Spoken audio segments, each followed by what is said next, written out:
Bueno, hola, buenas tardes, estimados doctores, médicos escritos, compañeros de residentes, invitados del servicio de cardiología. Mi nombre es Gustavo Insunza, soy residente de segundo año de medicina interna. Seré el expositor de esta sesión monográfica denominada insuficiencia cardíaca crónica, a cargo de los profesores titulares, la doctora López, el doctor Flores Banda, asesor del tema, el doctor Vidal. Invitado especial, contaremos con la presencia del doctor Herrera del Servicio de Cardiología, y esta plática la abordaremos con un enfoque teórico clínico terapéutico, donde incorporaremos tanto las bases teóricas a la clínica o al quehacer médico cotidiano del día a día y los enfoques terapéuticos nuevos. Cabe mencionar que la mayoría de la bibliografía está basada en guías de práctica clínica, tanto la de la Sociedad Europea, la americana, un par de consensos que salieron en el 2019 de la Sociedad Europea, parte de información de lo que es el consenso mexicano de cardiología que está próximo a salir en agosto, también lo de la guía canadiense. Es un tema amplio que trataremos de abordar de manera puntual y clara. El contenido temático, tendremos una pequeña introducción donde definiremos conceptos claves, hablaremos de la relevancia de este tema, la clasificación, los modelos teóricos existentes que han surgido tratando de explicar la fisiopatología, el desarrollo de esta entidad. Explicaremos un poco de la fisiopatología, cómo es que esta entidad progresa y se desarrolla, así como también lo fisiológico, la etiología, cuáles son las principales causas que desarrollan o que condicionan esta enfermedad. Abordaremos de los diferentes algoritmos diagnósticos, la mayoría de las guías coinciden en la forma de establecer este diagnóstico. Las modalidades terapéuticas, tanto farmacológicas, no farmacológicas, los dispositivos implantables, así como algunas intervenciones quirúrgicas. Por último, daremos una pequeña plática de las investigaciones en curso y una conclusión.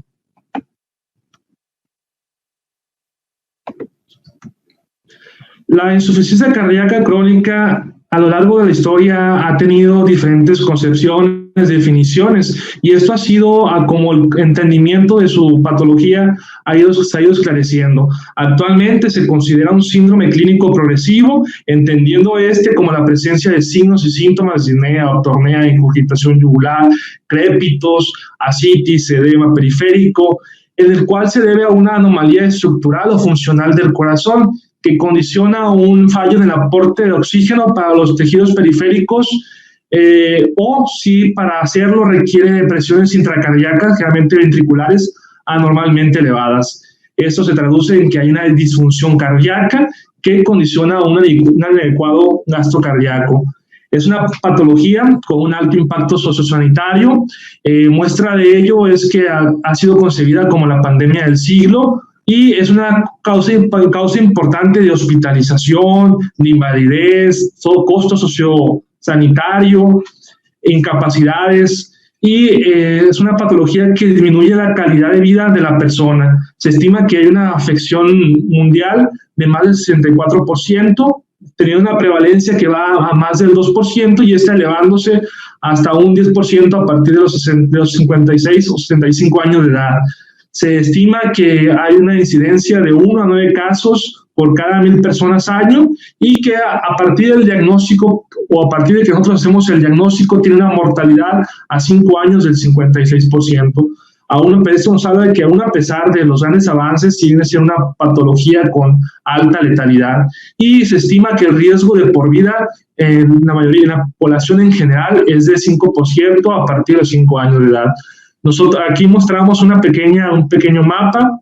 Ese es de un artículo publicado en la revista europea del 2020, donde nos muestra las incidencias más importantes. Tenemos que lo que es Norteamérica, parte de Asia y Europa, son países con alta prevalencia.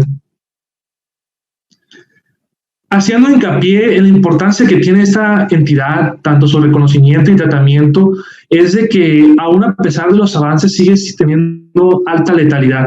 Muestra de ello es este artículo que publicaron en Escocia, donde comparaban las tasas de supervivencia de la insuficiencia cardíaca con algunos otros cánceres, como cáncer de próstata, cáncer colorectal, cáncer hematológico, cáncer pulmonar, y ellos encontraban que esta patología, insuficiencia cardíaca, presenta a veces tasas de supervivencia menores que estos cánceres. Esto nos viene a recalcar aún los grandes lagunas existentes y las oportunidades que tenemos para mejorar. A lo largo de la historia se han establecido diferentes clasificaciones que permiten un abordaje y una estratificación. Tenemos que puede clasificarse de acuerdo al tiempo de evolución. Si la instauración de los síntomas son de manera brusca en días o horas, la consideraríamos como una insuficiencia cardíaca aguda. Si al contrario los síntomas son de instalación progresiva, se llamará insuficiencia cardíaca crónica. En base a la fracción de eyección obtenida, que es la expulsión de volumen del ventrículo, tendremos que puede ser concebida como insuficiencia cardíaca conservada, intermedia o media y reducida. Esta clasificación la detallaremos un poco más adelante, dada su relevancia terapéutica y clínica. Asimismo, se ha establecido clasificaciones para valorar cómo es que esta patología afecta la calidad de vida o las actividades de la vida diaria. Una de ellas es la clasificación funcional de la New York Heart Association, donde evalúa 4 clases funcionales. Esa también la detallaré un poco más adelante, dada su relevancia.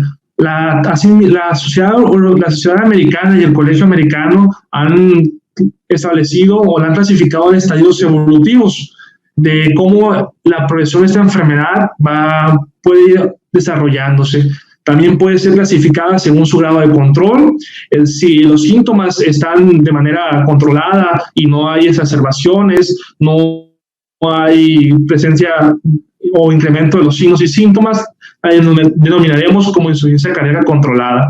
Si por el contrario es una persona que tiene agudizaciones de la sintomatología, disnea, aptornea o algún otro, tendremos que considerarla como un término de descontrolada. Hay pacientes que en ocasiones ya tienen síntomas refractarios aún a pesar de tratamientos óptimos, hospitalizaciones frecuentes, disminución clara de su calidad de vida. Esto conlleva al término de insuficiencia cardíaca avanzada. Un punto importante en esta clasificación es que algunas guías están en desacuerdo de utilizar el término de controlada, puesto que el mismo significado de la insuficiencia cardíaca se entiende que es una patología progresiva, crónica, y que tiende a veces a agudizaciones, y el hecho de nosotros decir que es una insuficiencia cardíaca controlada nos puede llevar a cometer omisiones, tanto una inatención terapéutica, es decir, mantener o no ajustar los tratamientos acorde a la clase funcional de la persona o la sintomatología. También podemos clasificarla de acuerdo a la etiología de la disfunción. Si la alteración es debido a la contractilidad cardíaca, la denominaremos sistólica. Si por el contrario es debido a una alteración en el llenado, la consideremos como diastólica. También puede ser concebida de acuerdo al lado afectado. Si los síntomas son de congestión pulmonar, la denominaremos como insuficiencia cardíaca derecha. Si por el contrario los síntomas son de hipoperfusión, llámese esto estado mental alterado, palidez, disnea, la consideramos como una insuficiencia cardíaca derecha. O por el contrario, si la sintomatología es mixta, esta puede ser denominada biventricular. De acuerdo a la fracción de eyección, es una clasificación que toma gran relevancia, ya que la mayoría de los estudios terapéuticos, así como los enfoques de tratamiento, están basados en esta clasificación. Tenemos que puede ser con fracción de eyección reducida, fracción de eyección intermedia, fracción de eyección conservada. Aquí más que en todas hay presencia de síntomas, elevación de biomarcadores. Lo que cambia es que la fracción de eyección del ventrículo que se obtiene. Si está en rango menor a 40 es reducida, si está entre un 40 a un 49 es media, si está mayor a 50 es conservada. Acorde a cómo afecta la actividad diaria, la New York Heart Association la clasificó en 4 estadios. 4 estadios, que es clase 1, donde hay limitada actividad física, clase 2, donde hay limitación a la actividad moderada, clase 3, donde hay una marcada limitación, que aún es confortable con el reposo, y clase 4, que es aquella incapacidad o que se manifiesta aún en reposo. Asimismo, la AHA la clasificó en estadios evolutivos, que es ABCD, el denominado ABCD, en el cual un estadio evolutivo A es aquella persona que tiene factores de riesgo para desarrollar la hipertensión, diabetes, obesidad.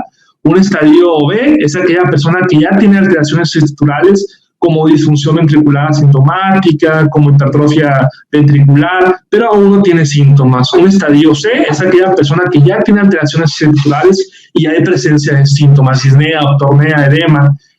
Y un estadio D es aquella persona que ya son síntomas refractarios, con regresos frecuentes a la hospitalización. Factores de riesgos. La insuficiencia cardíaca es concebida como la vía final de muchas patologías, tanto cardiovasculares como no cardiovasculares. No hay un consenso sobre cómo clasificarla. Tomaremos en cuenta la propuesta por la Sociedad Europea, donde la clasifica según si hay lesión al miocardio, o es un miocardio enfermo, o si es secundaria a cargas anormales.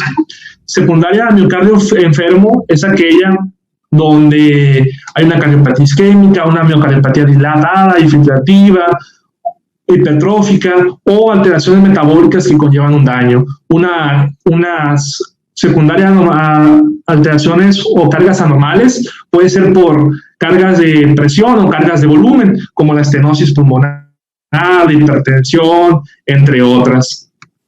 La fisiología o la forma normal en cómo este órgano se lleva a cabo su función, que es la de mantener una adecuada perfusión o mantener un adecuado requerimiento de oxígeno a los diferentes tejidos, lo hace mediante un concepto que se llama gasto cardíaco, volumen minuto de déficit cardíaco, el cual es un concepto que depende de dos factores, volumen sistólico o volumen latido, que es 70 minutos, por la frecuencia cardíaca. Asimismo, la frecuencia cardíaca va a depender de factores como precarga, que es el volumen que existe en el volumen telediastólico existente, y ese depende de la capacidad de distensión de la fibrilla o del corazón, de la volemia que existe. Asimismo, depende también de la poscarga, que es la resistencia que existe a la eyección del ventrículo, y es dependiente de las resistencias periféricas, entre otras circunstancias. También depende de la contractilidad, es decir, la extensibilidad de este músculo o de este órgano cardíaco. También depende del eutropismo y la frecuencia cardíaca. Entonces son conceptos donde van a tener importancia o relevancia en la fisiopatología. Como toda patología, tiene una historia natural, donde comienza con un periodo prepatogénico y un periodo patogénico. El periodo prepatogénico es aquella persona con factores de riesgo para desarrollar la enfermedad. Ya posterior a eso, puede haber una etapa subclínica, es decir, una etapa sin manifestaciones clínicas, donde ya hay presencia de alteraciones de la estructura o anormalidad. Posteriormente pasa a una etapa clínica donde ya es manifiesto la presencia de síntomas, disnea, ortornea y un sinfín de sintomatología. Asimismo, va a haber periodos de recuperación o de deterioro abrupto hasta un punto donde ya hay una adecuada recuperación que lleva a la muerte. A lo largo de la historia, el entendimiento de esta patología ha cambiado. Se han propuesto diferentes modelos teóricos o hipótesis para el entendimiento. Entendemos que en la década de los 50 era concebida como un síndrome congestivo de tipo cardiorrenal, donde una anormalidad en el flujo sanguíneo renal llevaba a la retención hidrosalina, y esto conllevaba una extravasación y a una disfunción cardíaca. Posteriormente, en la década de los 70, con el conocimiento o con el avance del conocimiento, fue concebido como un modelo cardiocirculatorio, donde se concebía o donde se definía que había una alteración en la bomba cardíaca y una vasoconstricción periférica desmedida, desproporcionada. En la década de los 80-90 pasó a conocerse como un modelo neurohormonal, donde se definía que el fallo o una bajada en el gasto cardíaco provocaba la activación de sistemas compensadores, en este caso neurohormonales, que sí, en un principio eran benéficos, pero a la larga llevaban al deterioro. Llámese el sistema renina-angiotensina, sistema nervioso, sistema adrenérgico periférico, sistema adrenérgico, y que esa sobreactivación conllevaba cambios en el organismo. Posterior a ello, se concebió como un modelo biomecánico en el cual se entendía que esos mecanismos compensadores, su sobreestimulación, llevaban a un deterioro cardíaco, a una remodelación, ya sea por una lesión a cardiomecitos o por fibrosis miocárdica.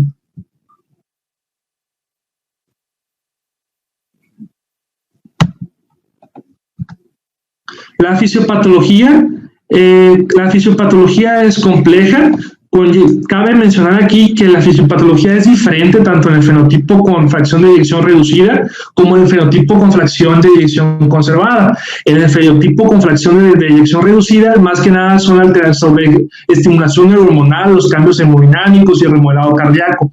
No así en la fracción de eyección conservada, donde tienen que ver más alteraciones en la disfunción sistólica, disfunción diastólica, es decir, alargamiento de la contracción isovolumétrica, en el llenado o en la contracción. Y es por esto que muchos tratamientos de la insuficiencia cardíaca reducida no pueden ser o no han tenido un efecto benéfico en la insuficiencia cardíaca conservada. La vía o la fisiopatología parte de una lesión inicial, una injuria miocárdica que condiciona una disminución del gasto cardíaco. Ante ello, el cuerpo echa a andar mecanismos compensadores, siendo el principal el sistema adrenérgico, la liberación de catecolaminas, como la noradrenalina, adrenalina, que provocan un aumento en la contractilidad miocárdica, una vasoconstricción periférica, la perfusión a órganos vitales. Asimismo, también se echan a andar mecanismos como el sistema renina-angiotensina-aldosterona, que conlleva la retención de hidrosalina para aumentar la volemia y también aumenta la vasoconstricción. Otros mecanismos son el sistema de péptidos natriuréticos, es un poco complejo. La sobreestimulación, o en un inicio, estos mecanismos son benéficos, ayudan a compensar esa alteración, pero a la larga su sobreestimulación va a llevar a alteraciones como el remodelado cardíaco, donde va a haber alteraciones en la geometría, en la contractibilidad, y eso por hipertrofia de los miocitos, apoptosis o por la misma fibrosis. Y estas anomalías conllevan alteraciones en la función y estructura, que es lo que conocemos como una insuficiencia cardíaca.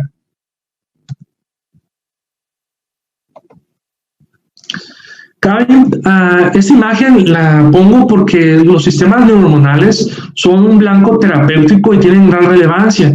Se han descrito varios sistemas implicados en esta patología. Uno de ellos es el sistema renina-angiotensina-aldosterona, sistema nervioso adrenérgico, más recientemente un sistema asociado a CGLT2, en el cual existen diferentes teorías que tratan de explicar de cómo tiene un efecto natriurético, y esto disminuye precarga, poscarga, asimismo mejoran el ciclo energético miocárdico. Otro sistema es el asociado a GNP cíclico, que es un sistema de segundos mensajeros que actúa a nivel del miocardio, evitando la hipertrofia cardíaca. Asimismo, también estimula el óxido nítrico y ciertos vasodilatadores. Entonces, estos sistemas neurohormonales asociados a GLT2, GNP cíclico, sistema renina-angiotensina, sistema nervioso adrenérgico, son importantes conocerlos porque muchos de los tratamientos van enfocados a modular estos sistemas y son los que han mostrado que disminuyen la mortalidad. Esta tabla muestra lo que hemos comentado, que en un principio estas patologías, estos mecanismos son benéficos, pero a la larga llevan a un deterioro de la función. Las manifestaciones clínicas son múltiples, son heterogéneas, muchas veces inespecíficas. En sí las podemos agrupar en tres formas: por hiperperfusión tisular, por congestión pulmonar o por congestión sistémica. Y estas en sí se deben a alteraciones en la contractilidad miocárdica, alteraciones en el llenado ventricular o producto de los mecanismos de compensación. Debido a la hipoperfusión tisular, tenemos que van a ocasionar fatiga, aninturia, diaforesis, taquicardia, una hipoperfusión o encefalopatía, Por congestión pulmonar puede provocar disnea, octornea.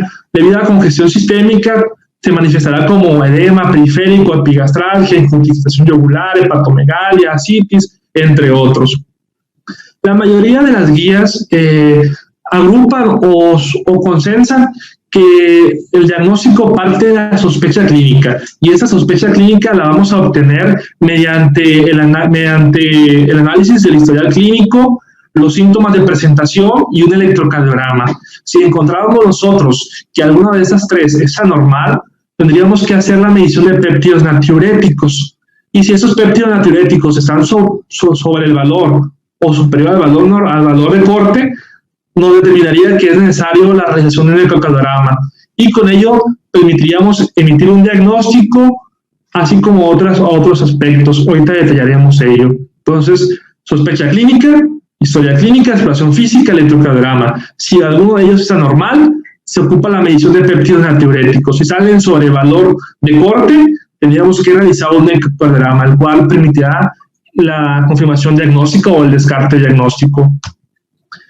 Como comentábamos, muchos de los síntomas son inespecíficos. Eso ha dado pie a que muchos de ellos sean agrupados en criterios diagnósticos. Tenemos criterios como los de Framingham, los históricos criterios de Framingham, los cuales presentan una sensibilidad alta pero una baja especificidad.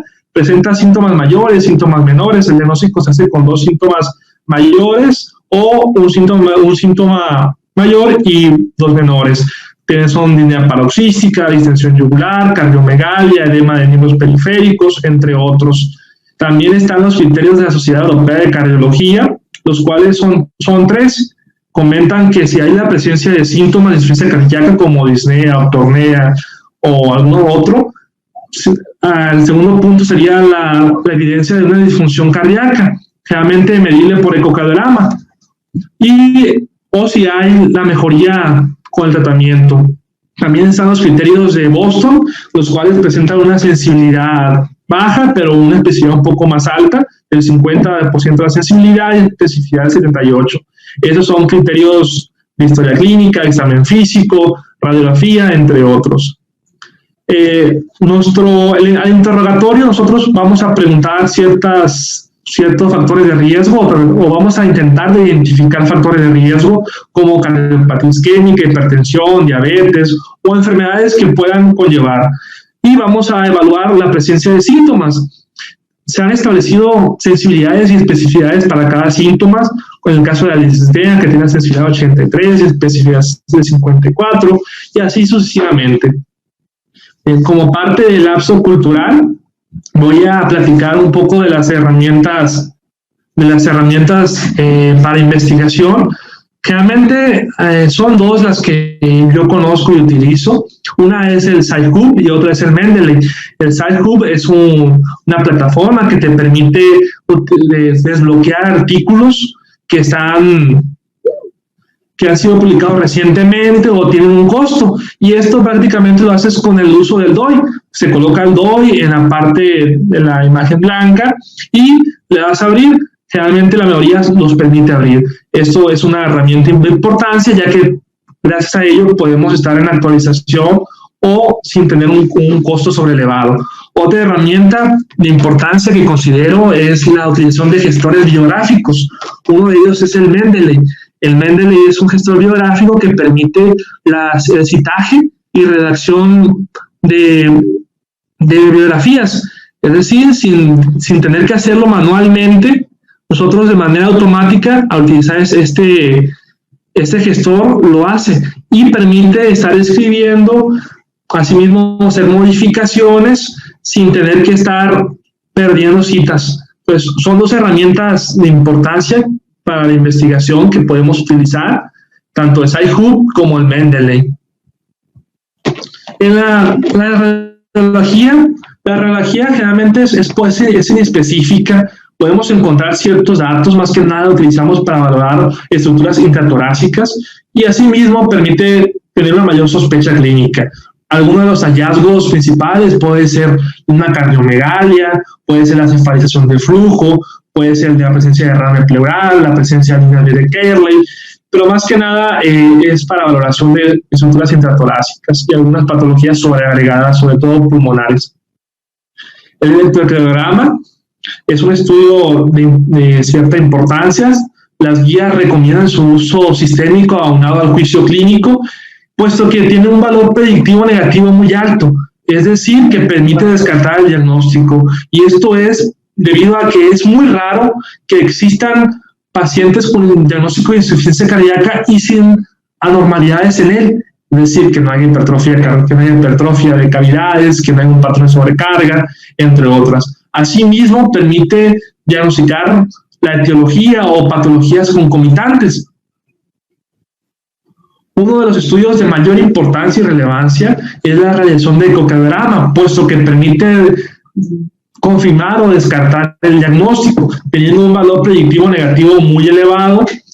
Asimismo, en muchos de los casos permite descubrir otras patologías asociadas, también cuantificar las alteraciones existentes tanto en la función sistólica y diastólica, permite orientar hacia la terapéutica y clasificar la insuficiencia cardíaca, ya sea en fracción de eyección reducida, intermedia o conservada. Aporta también datos pronósticos. La imagen que está a la izquierda es un estudio, un ecocardiograma bidimensional que muestra algunos de los datos principales en la insuficiencia cardíaca, como es una dilatación de aurículas, un engrosamiento de paredes, una disfunción diastólica. Y en la imagen o en el cuadro de la derecha muestra algunas de las mediciones que se deben realizar para el diagnóstico. Como comentábamos, el diagnóstico parte de la sospecha clínica, que era la historia clínica, la reacción del electrocardiograma y los síntomas de presentación. Posterior a eso, hay la medición de péptidos natriuréticos, que son neurohormonas que se liberan ante el estrés miocárdico. Un punto a recalcar es que mucho de ellos no es específico del músculo cardíaco. Hay péptido natriurético cerebral, se liberan en otras patologías. Y también puede estar modificado por la utilización de medicamentos como diuréticos, vasodilatadores. Pero en sí, la mayoría de las guías recomiendan con un nivel de evidencia 1 la utilización de péptidos natriuréticos para utilizarse como descarte diagnóstico o para evaluación pronóstica o para detección preclínica y tamizaje. Al utilizarla para descarte diagnóstico, aunado al juicio clínico, podemos nosotros determinar con mayor precisión si se trata de una insuficiencia cardíaca o no, puesto que presenta un valor predictivo negativo muy bajo, no puede concebirse para diagnosticar como tal.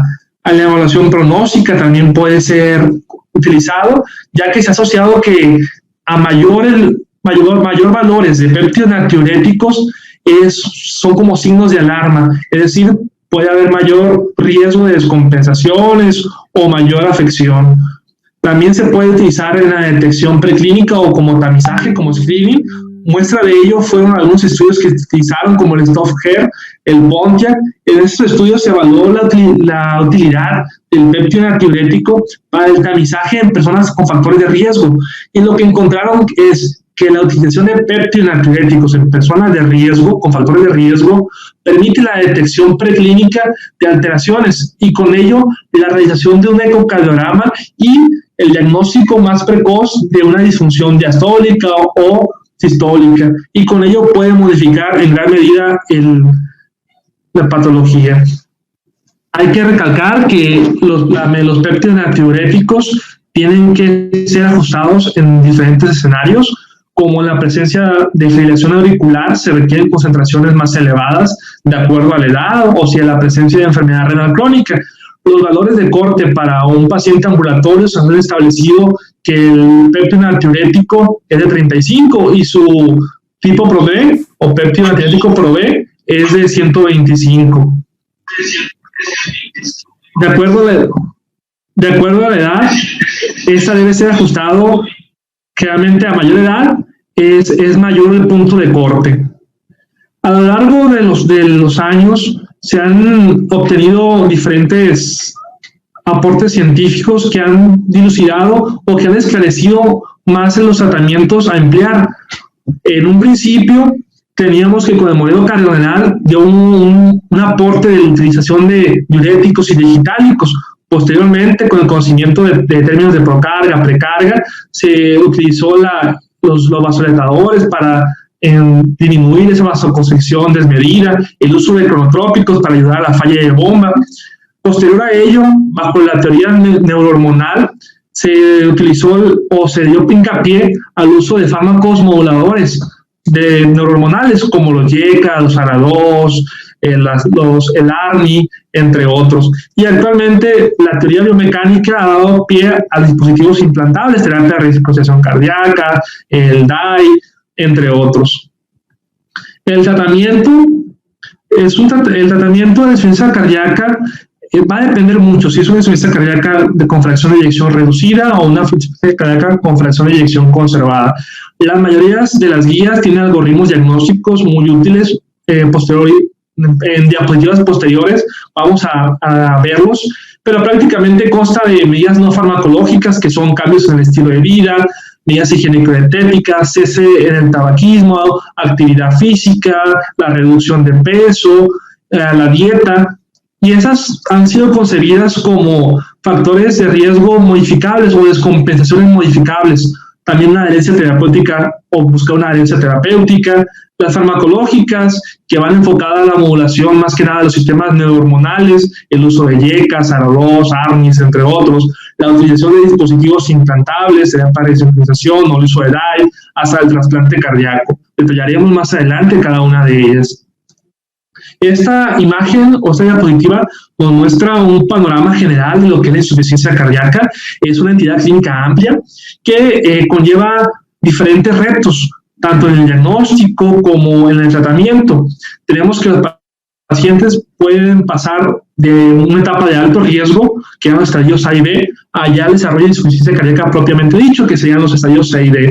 Y como presenta su historia natural, que comienza con una etapa preclínica, luego hay un deterioro funcional abrupto y a lo largo del tiempo va a haber agudizaciones y recuperaciones, hasta que ya hay un deterioro irreversible.